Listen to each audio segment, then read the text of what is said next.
አርእስተ ዜናም የራምቦ ክፍለ ጦር በብልጽግናው 103ኛ ኮማንዶ ክፍለ ጦር ላይ ልዩ ወታደራዊ ኦፕሬሽን ማካሄዱን ገልጿል። በቡግና ወረዳ የህዝብንና የፋኖን ዘላቂ አንድነት የሚያጠናክሩ ህዝባዊ መድረኮች መካሄዳቸው ተገልጿል። የቴዎድሮስ እዝ 109ኛ ኮር 77ኛ ክፍለ ጦር አባላትም ቦሬ ከተማን በዛሬው ዕለት በቁጥጥራቸው ስር ማስገባታቸውን ገልጸዋል። በጥቁር አንበሳ ክፍለ ጦር በተሰነዘረ ጥቃት የአገዛዙ ዙ 23 ከጥቅም ውጪ መሆኑ ተገልጿል። ኢሰመጉ በኦሮሚያ ክልል ምስራቅ አርሲም ከ450 በላይ ንጹሃን ሰዎች መገደላቸውንና ከ14000 በላይ ዜጎች ከቤት ንብረታቸው መፈናቀላቸውን ገልጿል። ክቡራን አድማጭ ተመልካቾች ከመልህቅ ልሳን አማራ ሚዲያም እኒህንና ሌሎችንም ጉዳዮች አሰናድተን ቀርበናል። አብራችሁን ቆዩም።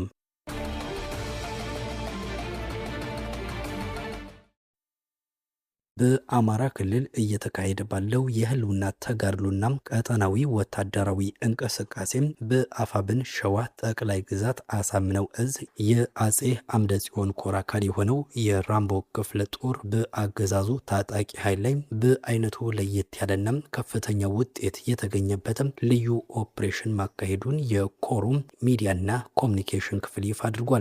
ከግንባር የተገኙ መረጃዎች እንደሚያመለክቱት ይህ ወታደራዊ ኦፕሬሽን የተፈጸመው ዛሬ ሐምሌ 20 2018 ከሌሊቱ 10 ሰዓት እስከ ጧቱ 2 ሰዓት ባለው 4 ሰዓታት የፈጀም አጣዳፊና ጠንካራ ውጊያ ነው ተብሏል። ኦፕሬሽኑ በይፋትና ጥሙጋ አውራጃ ስር በሚገኙ ስልታዊና ቁልፍ ቦታዎች ማለትም በአርማኒያ ክላስተር፣ በአርማኒያም፣ በማፉድ፣ በገደባም፣ በማፉድ የውሃ ታንከርና በማፉድ ሚካኤል ቤተክርስቲያን አካባቢዎች ላይ ሰፍሮ በነበረው የአገዛዙ 103ኛው ኮማንዶ ክፍለ ጦር ላይ ያተኮረ ነበረ ተብሏል።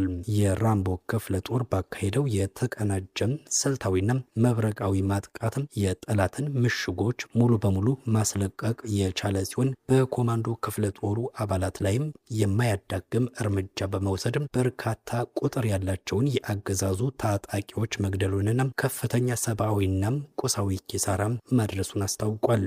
በዚህ አጠቃላይ ውጊያና ወታደራዊ ክንውን ወቅትም በፋኖ አባላት በኩል ምንም አይነት የህይወትም ሆነም የአካል ጉዳት ሳይደርስም ኦፕሬሽኑ ሙሉ በሙሉ በስኬት መጠናቀቁ ተገልጿል። በአማራ ፋኖ ብሔራዊ ንቅናቄም የቴዎድሮስ እዝ 109ኛ ኮር የ77ኛ ክፍለ ጦር አባላት ማለዳ ላይ ወደ ቡሬ ከተማ ዘልቀው በመግባትም ወታደራዊ ኦፕሬሽን ማካሄዳቸውን የክፍለ ጦሩ የህዝብ ግንኙነት ክፍል አስታውቋል። በዚሁ በቡሬ ወረዳ በተከፈተው ጥቃትም የባጉና ሊቀመንበር አቶ ታዴ ሙሌና 5 የሚሊሻ አባላት የተገደሉ ሲሆን ሌሎች ሚሊሻዎችና ፖሊሶች አካባቢውን ለቀው ማምለጣቸው ተገልጿል። ተጨማሪም አንድ ኤስኬኤስ እና አንድ ኮፍ አንድ ዲሞፍተር የጦር መሳሪያዎች በፋኖ ኃይሎች ቁጥጥር ስር ውለዋል። በሌላ በኩል ከማንኩሳ ከተማ ዋዛ ተራራ መሽጎም ወደ ዛባ ውጠራ በመንቀሳቀስ ላይ በነበረው የአገዛዙ ኃይል ላይ በማንኩሳ ስላሴ መገንጠያ አካባቢ ደፈጣን በመያዝም መብረቃዊ ጥቃት እንደፈጸሙበት ታውቋል። ከማለዳው 12 ሰዓት ላይ በተከፈተው በዚህ ጥቃትም ከ15 በላይ የአገዛዙ ሰራዊት አባላት የተገደሉ ሲሆን ቁጥራቸው በውል ያልታወቀም በርካታ ወታደሮች ደግሞ ቀላልንም ከባድ የአካል ጉዳት እንደደረሰባቸው ታውቋል።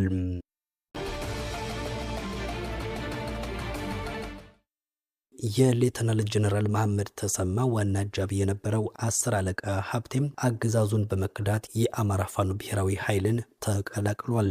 በአማራ ክልል እየተካሄደ ባለው የህልውና ተጋድሎና ወታደራዊ እንቅስቃሴ ምክንያትም የአገዛዙ የጸጥታ መዋቅርና የሰራዊት አባላትም ከዕለት ወደ ዕለት እየተሸረሸሩ መሆናቸው በተደጋጋሚ በመገለጽ ላይ ይገኛል። ከዚሁ ጋር ተያይዞም የሌተናል ጀነራል መሐመድ ተሰማ የቅርብ አጃቢና ዋና ሹተር ተኳሽ የነበረው 10 አለቃ ሀብቴም አገዛዙን በይፋ በመክዳት የአማራ ፋኖ ብሔራዊ ኃይልን የተቀላቀለ ሲሆን ይህም በከፍተኛ የጦር አዛዦች ደህንነትና የስነ ልቦና ጥንካሬ ላይ ትልቅ መናጋትን መፍጠሩ ተመላክቷል። የአማራን ህዝብ የህልውና ትግል ለመጨፍለቅና ለመቆጣጠር በሚደረገው ጥረትም ከፍተኛ የጦር አዛዦች መሬት ላይ ያለውን እውነታ ለመቀየር ቢንቀሳቀሱም በቅርብ የሚከተሉ የሚከታተሏቸውና ጥበቃ የሚያደርጉላቸው የአካል አጃቢዎቻቸው ሳይቀሩም የፋኖን ኃይል እየተቀላቀሉ ናቸው።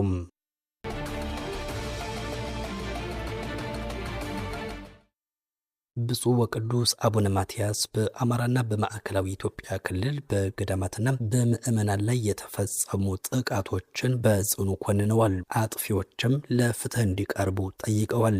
ፓትርያርኩ ባስተላለፉት አባታዊ መልእክት በደቡብ ወሎ ሀገረ ስብከት በቦረና ወረዳ በሚገኘው የጊዮን አባይ ገዳመ አስቄጥስ ቅድስት አርሴማ አቡነ አረጋዊና ቅዱስ ቂርቆስ የአባቶችና የእናቶች አንድነት ገዳም ላይ ሐምሌ 15 2018 አሰቃቂ ጥቃት መፈጸሙን ገልጸዋል። በጥቃቱም የሰው ልጅንና ዓለምን ትተው በጸሎት የተወሰኑ የመናንያን መነኮሳት ሕይወት በግፍ ማለፉን፣ በርካቶችም መቁሰላቸውን እንዲሁም በንዋየ ቅድሳቱ ላይ ከፍተኛ ውድመት መድረሱን ከሀገረ ስብከቱ በተላከ መግለጫ በከፍተኛ ሐዘን መረዳታቸውን አብራርተዋል። በተመሳሳይ ዕለት በሃዲያ ስልጤ ሀገረ ስብከት የአምልኮ ስፍራ በኃይል መፍረሱንና በምዕመናን ላይ ጥቃት መድረሱን የጠቆሙት ፓትርያርኩ ድርጊቶቹን በፍጹም ተቀባይነት የሌላቸውና የተወገዙ ተግባራት ናቸው ሲሉ ገልጸዋል።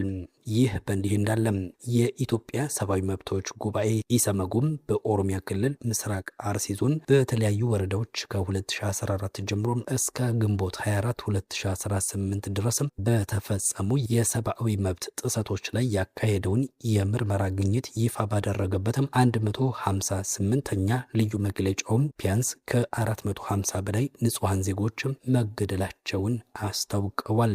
ሀገር በቀሉ የሰብአዊ መብቶች ተሟጋች ድርጅትም በ37 ገጾች ቀንብቦ ባወጣው ሪፖርት መሰረት በዞኑ በሚገኙ 9 ወረዳዎች በታጣቂ አካላት ማንነትና ሃይማኖትን መሰረት በማድረግ በተፈጸሙ ጥቃቶች የሰው ሕይወት ከማለፉን ባሻገር በርካታ ዜጎች ለአካል ጉዳት፣ ለእገታና ለአስገድዶ መሰወር ተዳርገዋል ብሏል።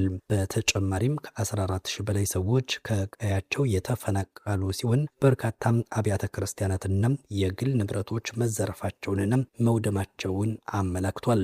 ኢሰመጉ ባካሄደው የመስክ ምልከታና መረጃ የማሰባሰብ ስራ በጥቃቶቹ ሳቢያ በየወረዳው የተመዘገበው የሟቾችን ቁጥር በመዝገብ አሰናድቶ ይፋ አድርጎታል። በመርቲ ወረዳ 117 ሰዎች፣ ሸርካ ወረዳ 116 ሰዎች፣ ጀጁ ወረዳ 101 ሰዎች፣ ሮቤ ወረዳ 47 ሰዎች፣ ጉና ወረዳ 26 ሰዎች፣ ሆንቆሎ ዋቤ ወረዳ 20 ሰዎች፣ ሙኒሳ ወረዳ 19 ሰዎች፣ አሰኮ ወረዳ 5 ንጹሃን ዜጎችና 4 የህዝብ ሚሊሻዎች፣ አርሲ ሲሬ ወረዳ 3 ሰዎች በተጠቀሰው የጊዜ ሰሌዳ ውስጥ ህይወታቸው አልፏል ብሏል። ጉባኤው የሟቾችን ስም ዝርዝር ከነምስላቸው አስደግፎ ነው በሪፖርቱ ይፋ ያደረገው። ከግድያው ጎን ለጎን በሸርካ፣ ሮቤ፣ ጀጁ፣ መርቲና ሙኒሳ ወረዳዎች በመቶዎች የሚቆጠሩ ሰዎች በታጣቂዎች ታግተው የተወሰዱ ሲሆን ቤተሰቦቻቸው ከፍተኛ የካሳ ገንዘብ ከፍለው ያስለቀቋቸው ቢኖሩም የበርካቶች ያሉበት ሁኔታ እስካሁን ሳይታወቅ ቀርቷል። በጥቃቶቹ ወቅት በህፃናትና በአረጋውያን ላይ ከባድ የአካል ጉዳት መድረሱንም ነው ሪፖርቱ ያመለከተው።